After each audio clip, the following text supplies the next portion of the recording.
never rests. Careless in the sky. What a thrilling time to be alive. Happy Thursday morning. It's the Georgia Show here on the Dawgs HQ YouTube channel. Appreciate you tuning in and checking us out. Do want to give a quick shout out to our friends over at American Pride Bank. Look, if you're looking for localized banking solutions, an opportunity to get in and know the people that you're doing business with when it comes to your banking, American Pride Bank, the bank to talk to. They're in the neighborhoods of Alpharetta, Athens. They're online at americanpride.bank. You can find them there as well. They are looking to help you with small business loans, personal banking, everything in between. So if you're looking for some help with your banking, get with American Pride Bank. They are member FDIC and an equal opportunity lender. Rusty Mansell, Thursday morning here on the Georgia Show. And hard to believe, man, but we're creeping up on another weekend, but kind of the final big weekend of the year, of the summer, I guess I should say. The last big OV weekend. We'll touch on that.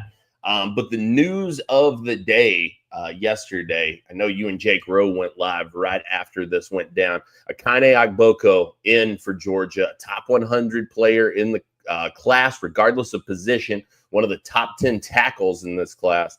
A guy, Rusty, that I think has a ceiling as high as about anybody in this class. I've said before, Jackson Cantwell, a more ready-made player, but in terms of where things may end up at the end, I don't know. Agboko is a guy who's going to be very compelling, I think, at the next level. This one was a big get. And like I said, you guys did the show. People can go back and check that out if they so choose. But we'll roll it into, I guess, our discussion here real quick. Just your quick thoughts on Agboko. This one was one Georgia fought for a long time. Yeah, there's a lot to this. I think I always say there's only so many of these type of humans. And I made the comment yesterday, give me a dancing bear all day long. I mean, that's what this guy is. He's 6'6", 310 pound, I think 34-inch arm. And you like his tape. I like that he plays both sides of the ball. You know, it teaches you, if you're offensive lineman, playing defensive lineman teaches you leverage, hand placement, as Jake Rose said yesterday, some of those things. So I like that about him. And, you know, to me, he becomes more of a commodity, Jake, because I don't think this is a particularly deep national tackle class. 2027 is a lot better tackle class, I think, in my opinion, especially in the state of Georgia. You know, we'll get into that further, but there's 3 kids in Georgia that are 6'7.5" or taller and longer type kids. So, you know, it's interesting, but there's only so many of these. You know, obviously, Georgia was in that Jackson Cantwell deal, didn't get that one at the end, but this was a big one. You know, I think this one got down privately to Georgia and Notre Dame.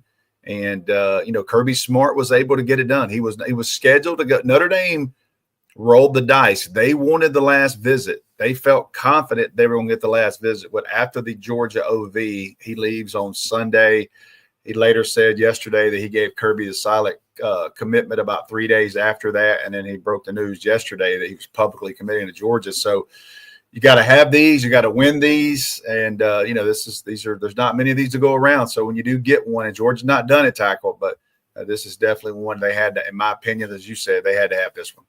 Yeah, absolutely. I think that this one would have stung a lot to lose a guy whose brother is already on the team that you've been deep in with for 2 years. I mean, this was all the classic markings, and it would have now. I had the feeling at various points throughout his recruitment that Agboko, the younger Agboko, may choose to kind of chart his own path. It seemed like he was kind of interested in, okay, I don't really want to follow in Big Brother's footsteps. I'll go out and do my own thing and kind of make my own way in the world, which is respectable and understandable. And there are a lot of people that would have probably compensated him handsomely to do so. Not that Georgia didn't, I can assure you of that. But this a major get. Puts a whole different shine on this offensive line class all of a sudden. And we can call it what it is, Rusty. I think you need 2 guys, for 2 true tackles in this class. They're still pushing hard for Malachi Lee. We're starting to see some names emerge as D linemen, it feels like mostly so far, but there's a few O-line mixed in there as well through the camp season. So what's next? And I'm not saying just on necessarily the offensive line front, but what's next for Georgia on offensive line? What's next for Georgia with these decisions that are coming up? Because it's getting ready to, I mean, this last week and a half of June is absolutely stacked, and will probably tell the tape of how this class ultimately ends up playing itself out. I think a trend right now, your senior kids are kind of done with it. You know what I mean? They've taken out. These guys have been recruited now, most of them for 2 or 3 years, Jake. And now you start taking these visits every weekend. You start trying to work it in like, hey, I got to be with my team during the week. Oh, coach, I got to leave Thursday morning. I'm flying to Georgia. I'm flying to Oregon. I'm flying to Texas. Mom and dad have to take off work. Grandparents are going sometimes, aunts and uncles. There's a lot to taking 4 and 5 visits. I think the decision that I'm watching, obviously Malachi Lee, I think he makes his decision next week. He's going to Michigan this weekend. Think about Malachi Lee. He and his family fly across country to Georgia, spend 4 days, fly back Sunday. They're going to turn right back around tomorrow, and they're going to fly to Michigan for an official visit there. So, I know those people have got to be getting tired of getting off the island, and that's some large folks on planes there too. So that's the decision you're obviously watching. You start talking about another offensive tackle target. I think Georgia's firmly in that. Now I'm not ready to say it's going to Georgia, but Georgia. They're not playing around with what they're offering either. He's an elite tackle, and Stacey Searles on him. Kamari Brooks out of North Oconee. He's going to make his decision Monday, I think at 4 or 3 p.m. That's down to Georgia and Alabama. He canceled his Texas and canceled his USC visit the last 2 weekends. And if you're Georgia and Alabama, you both feel good going, he ain't going to Texas and he ain't going to USC. Those are the last teams. Those are the last 2 teams right now you kind of want to be in a shootout with. You know what I mean? So that's a big deal. If he reschedules Miami, that would be a cause for concern, I guess. Yeah. If he shows up in Miami this weekend, it's on. Yeah. Craig Dandridge, I put some stuff up on him this morning on the dog walk. He's the wide receiver. I think he makes his decision next Wednesday. He's at Georgia Tech today, and Georgia Tech's in that thing for him as well too with Georgia. So I just think there's a lot of big decisions coming up. Jay Lamar, I think, is next Wednesday too. So you think about this. At some point next week, they're going to know decisions on Malachi Lee. They're going to know decisions on Kamari Brooks. They're going to know decisions on Jay Lamar, running back from Colquitt County, who will be in town this weekend. Oh, by the way, probably battling Miami for him. Also with Clemson, Craig Dandridge make his decision next week. So Georgia potentially sitting here at 17 verbal commits. Jay could add 4 major targets next week. So there's some big boy. I put it on the board. There are big boy decisions coming up in the next 10 days, and there's some big ones next week. Yeah. Oh, there's no doubt about it. Like I said, I mean, you're talking about at this point, ostensibly, your top edge target. You're talking about one of your top wide receiver targets. You're talking about a running back who probably tails the caliber of class ultimately. I think that Hyder and Hyder is going to be right there with him. Garrett Cooper is going to be right there. I hesitate to say top target, but Jay Lamar as big of a target as they have, it seems right now. Yeah. So you're talking about major targets at each and every spot. So this one, to steal a Rustyism, buckle up, because it is getting ready to get stupid, man. Buckle it up, man. I guess, Rusty, if you're looking into these decisions, which one is the one that maybe you're anticipating the most? Which one's the one that we've gone back and forth on Kamari Brooks. I think we've been consistent on the show. We feel Georgia is really in a strong position. For me, I got to tell you, I think it's Jay Lamar, because I don't feel like I have a great feel on exactly where that one stands at this moment, because so many schools have pushed really hard for him, and you've got the Miami factor. And I know that that's going to probably rightfully cause some concern for folks. Yeah, that's a good one. I would agree with you there. I know Clemson felt good, and there was a time where privately Clemson led that thing. Clemson tried to get him to shut it down, not take any visits. He wanted to take his visits, so he did. He's going to take this one to Georgia. I think everybody recruiting Jalen Moore is very conscious of Georgia's got this last visit with him and what's it going to be like Monday. Where are you going to be sitting Monday with this kid? Because he's going to make a decision next week. And, Miami is certainly in there. And when I tell you they're all in, they're all in. And, Georgia's recruited, Savion Hyder for a long time, 2 years, a lot of visits. I don't see that happening right now. It's either, maybe Michigan or Tennessee.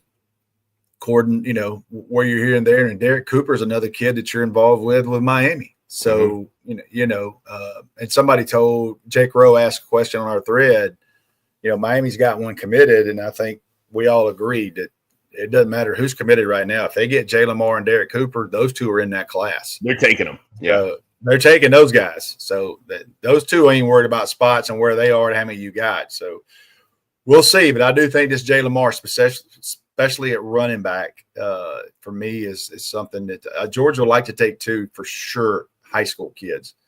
I don't think they have to. If they were to get Jalen Moore, they may could save that for some portal money, at that position. But, I do think Georgia would love to get two running backs in this class. Absolutely. Absolutely. My man Thomas T-Bone checking in, says, good morning, Dogs. Wade Jones says, catching a show live. Go Dogs. Appreciate you, Wade. Thanks for being here, man. And Reggie Miller says, go Dogs all the way from Mississippi. Really appreciated your contributions to the Pacers in the 90s, Reggie. It was, hey, I just saw a thing this morning. I saw a thing this morning when they lost to Kobe. I forgot they lost to Kobe and them in the finals. Wow. Yeah, you're right. I'd forgotten all about that. Yeah. Yeah. All right, guys, look, one thing we don't want you to forget about is sunheist.com, code DawgsHQ20. Now, listen.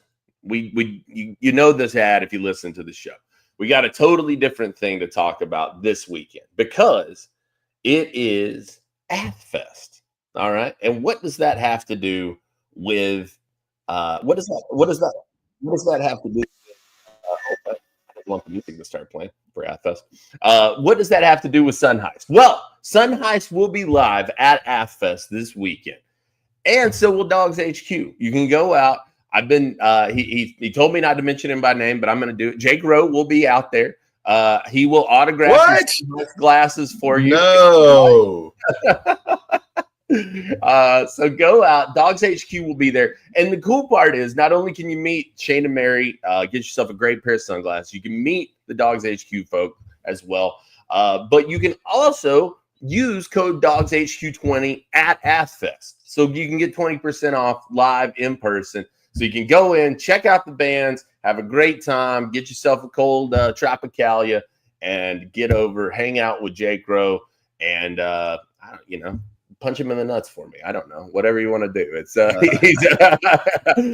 he'll be, but Jake Rowe will be out there. I don't know if Jeremy's going to be out there or not yet, but get out, hang out with Sun Heist this weekend. It's going to be hot on Saturday. So you're going to need a pair of shades. The UV ray is going to be crushing down. They got the injected polarization, the whole deal, man. You know that. So like I said, cool opportunity to hang with Sun Heist and Dawgs HQ this week and get out on Saturday and do it. It'll be a lot of fun. I think everybody will have a great time. Athfest, always a blast, man.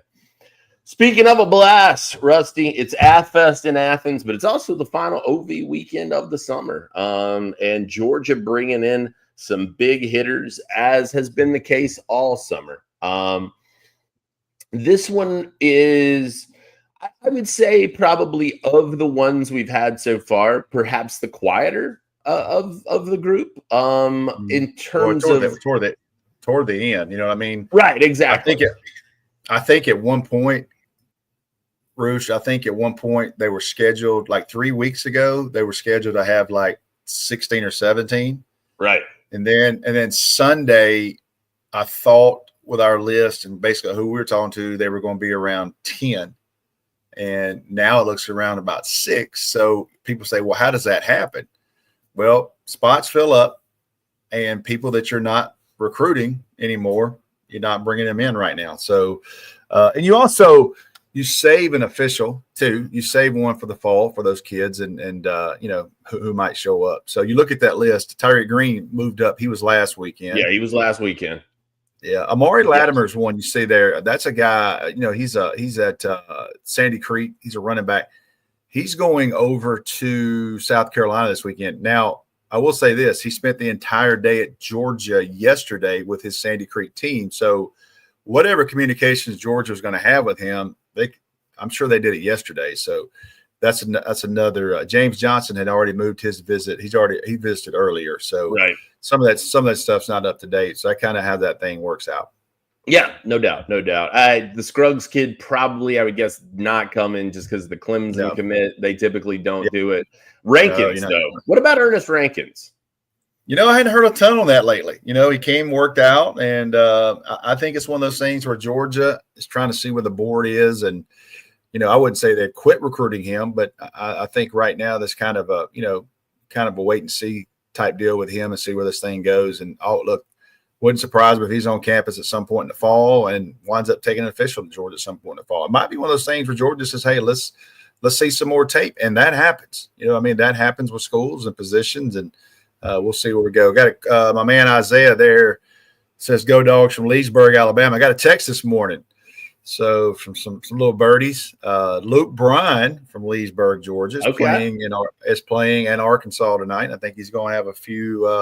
He's going to have a few cold ones with Coach Sam Pittman tonight. So hard to believe.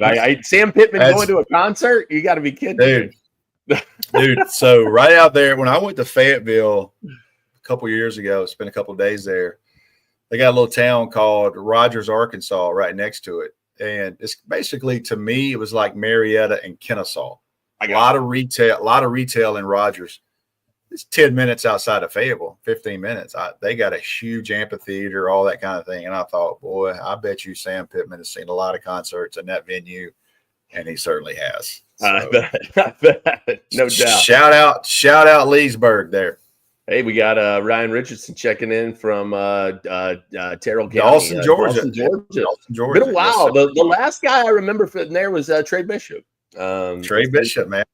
Been a minute. Funny story on Trey Bishop. He committed at the Army All-American game, and I thought Georgia was good there. Auburn was in. Didn't really know. We're sitting there on the very first day of registration. And that night, the players are in the lobby and all that. I think he was in a class with Andrew Thomas and all them. I think that's correct. Yep. So Andrew Thomas comes up to me and he goes, Mr. Mansell, Trey wants to commit. And I said, like, huh? He goes, he wants to commit to Georgia. I said, well, that's good. Does he want to do it now? Let's write the story. He goes, can you do it live? And I said, huh? I want to say at 2017, what was that app? There was a social media app. We had Vine. We went live on Vine. Yeah. And all the Georgia players, man, all those guys from that 2017 class were sitting there. And I said, is your mom here? And he goes, no. I said, you need to call her. Like you make sure your mom tells me this is good to go. Yeah. And so mom got on the phone. And I said, you're okay. Because I hit live. This kid's about to commit. And she said, yeah, I'm good if he's good. She talked to him. He walked down the hall. He came back. He said, my mama said it's good. So I got Trey Bishop committed live. It was one of them wild. And everybody from we were all at 24/7. Yeah. I don't send anybody down the hall. We run the commitment. All of a sudden, people start running the hall going, hey, did that kid just commit? I said, yeah, it's done. It's a wrap. You know what I mean? It was like, that was pretty cool, man. That was pretty cool. No doubt. Classic Investment says GHSA official preseason meetings and camps have begun. Yep. And listen, it's a totally different forum, but I tell everybody they're freaking paying referees. And you want to make some extra money, just go sign up. You can do JV games on Thursdays. You don't have to do Friday night games yet. You can do middle school games on Saturday, but they're paying those people. And if you want to stay involved in the game and get out and about, I encourage you to look on the Georgia High School Association site and register and be a referee, man. Have fun with it. Stay in the game, and they're looking for them bad. I'm telling you, we need some younger folks training and learning how to be football referees. Absolutely. Rusty, looking back to this weekend, I'm curious, anybody that you are watching closely? I mean, I guess we talked about Jay Lamar, but this be kind of being the but outside of him, Any names? Anthony London's son. He was an old tight end from Screven County. He's a coach at Clark Central, and his son's AJ, and he's got offers from NC State, Syracuse, UAB, Georgia Tech. In today's world, he's a little bit undersized. And when I say that, he's 6'2.5", about 265. And I've had him at camp, and you see at MVP camp, I personally worked him out that day. He was in our group, and I'm just telling you, man, there's something about this kid that he's an absolute game wrecker on tape. He works his ass off. He's extremely high academic. His lifelong dream is to go to Georgia. I know it is. But I'm telling you, he's not going to walk on. He's not doing any of that. They're going to have to scholarship him if they get him. And they bring him in this weekend. And I'm telling you, this is me. I'm not putting words into Kirby Smart's mouth. I'm not putting words in anybody in that building's mouth. That kid right there is going to make Georgia make a decision. Does he have a committable offer or not? And I think they're going to take it if this kid commits, because I'm just telling you, man, this kid is hell on wheels. You know, I remember when Chaz Chambliss committed, people were like, what are we doing? That guy's just average. That guy started for 2 years at Georgia. Yeah. That guy started at 2 years, and he got drafted. I'm just telling you, man, this kid's got something to him. He is just he sold me, man. And I'm not saying this is who he is, but everybody in America passed on Grady Jarrett because he was the exact same size. And had you trusted the tape, Grady Jarrett had like 27 tackles for loss his senior year. He dominated. And everybody passed. Kudos to Clemson because they offered him late. They did, but everybody passed on it. But I'm telling you, every camp I went to, Grady Jarrett was absolutely hell, and nobody wanted a piece of him. I feel the same way about this kid. That would be huge, man. And it warms my heart just to see Clark Central up there, man. They took the Millender from last year, and then now they're back with this kid, man. I taught at Clark Central for a while, and it was the Georgia love is so strong in that school, man. All the teachers went to Georgia. All the kids grew up right up the hill from Georgia. I mean, it is just. I mean, literally, there's no school closer. No, there's no school closer. There really isn't. I mean, it's a part of the campus. So, you know, it's you grow up walking down Millage Avenue and seeing Rush Week take place, and his dad played with Kirby. I mean, at Georgia. So there's a lot of connection there. But I'm telling you now, this isn't one of those, hey, come on, one of those cute. He has real offers, and there are schools trying to sign him. And I'm telling you, man, this guy is hell on wheels, man, in the best way. And I just think he's one of those guys you look back on a couple of years from now and you go, God, you know what I mean? It seems to me like there's one every class that Georgia hits on like this. And I'm just telling you, if this guy winds up at Georgia, it might not be next year, but 2 or 3 years down the line, I'm telling you, this guy can freaking play. I love it. That would be a great pickup for them. And like you said, just a cool story, right? Just to have the deep connections with Kirby and the dad and the kids at Clark Central. And it's some fairy tale stuff. So be really interesting to see how that visit goes for him. And I'll be honest, I don't say this a lot. I'm rooting for the kid, man. I hope it works out. Guys, it's going to be a big weekend. Like I said, get out, hang out with Dawgs HQ and Sun Heist this weekend at Athens. You can check us out there. We will be there around noon. So come seek out Sun Heist at Athens. Remember, code DawgsHQ20 works while you are on campus.